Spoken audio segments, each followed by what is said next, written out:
My name is Kiran Bhat, and I am an Indian American author who had recently worked with Jason Events for the publication of my novel Views of the Second World.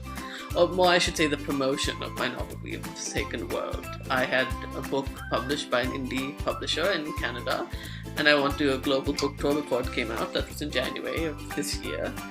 And Jason helped me with the India events, so they helped me organize things. Someone who's been all over the world. I've been to 132 countries now. I've lived in 19 different places on the planet. I speak 12 languages, and you might be wondering, why would someone do that?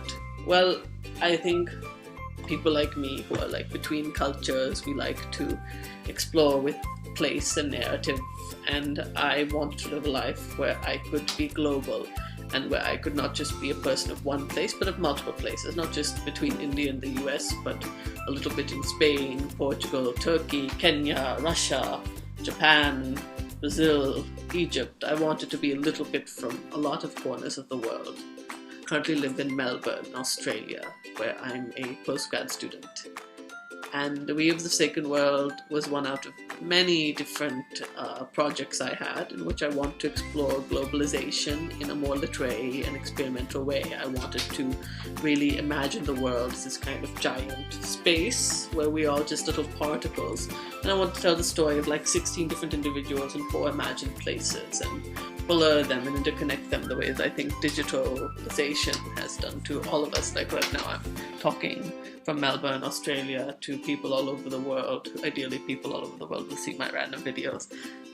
And this is all because of the digital world. It's effortlessly global, and it's a unique space to be a part of.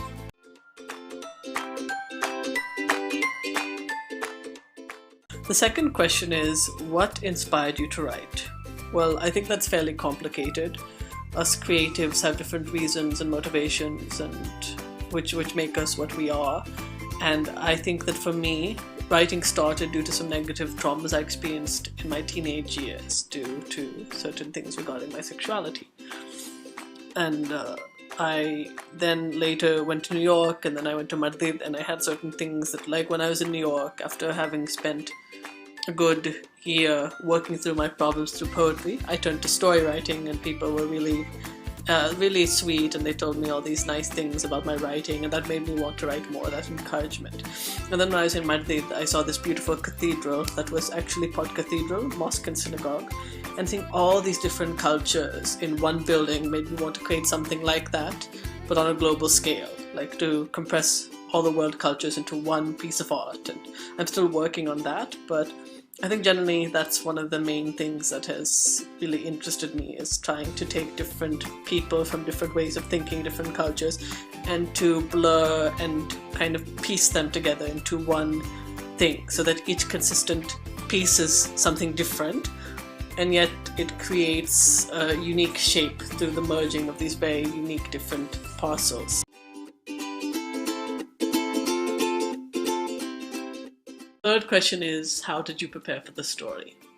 So the idea of We of the Second World came to me because of some interactions I had in Croatia. I had this person who had been telling me that Croatia is one of the poorest countries in the world. We were on a bus chatting, and I suddenly started to imagine all these situations where people were in poor countries and the different types of poor countries there are, and trying to tell the story of multitudes of people who happen to belong to those types of places. So I imagine, for example, metropolises of the rising world where the mega rich and the mega poor live side by side, or isolated tribes at the fringes of humanity. And I imagined as well a small city destroyed by industrial spill, as well as a middle of nowhere shanty town with all the potholes and problems you'd assume of such places.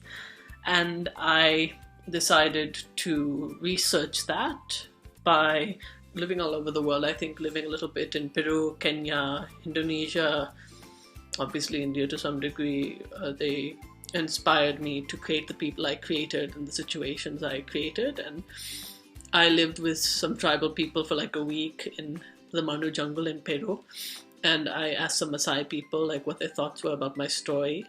as well as I would just talk to people of different walks of life and ask people to read my stories to try to make sure that all the 60 narratives were very unique and different. And so I'd say some research went into it. It was largely travel and the experience of living life that made the book what it was.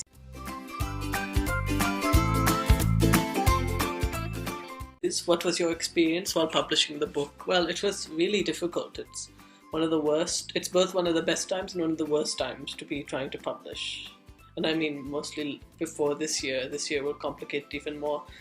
Traditional publishing is becoming extremely difficult in all countries, and it took me 2 years to get a publisher. I got an indie press based out of Canada to publish the book, and it was really difficult because I also write very experimental fiction. So I wouldn't say it was easy. It's actually very difficult to get published.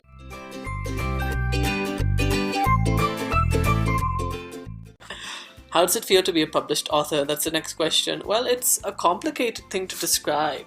I don't know. I think, yes, it's very good to get recognition. Like, it feels good that now people see me as a writer. I've seen myself as a writer, however, for much longer, and I've always known myself to be a writer, at least as an adult. So it is good, and it's very it gives you a certain confidence to be able to be seen as what you are by other people.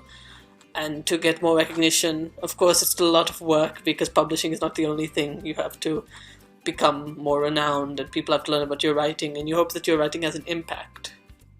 So the road is still long, but I'm happy with what I've got. Well, the last question is, how was it working with Jason? I have nothing but good things to say. I mean, Seema, you did a wonderful job. You did the best you could, and you were always willing to work hard and try to do your best. And you were straightforward with me as well. You weren't overly ambitious, but you also tried to do what you knew. And I appreciated that a lot. And we did well together. So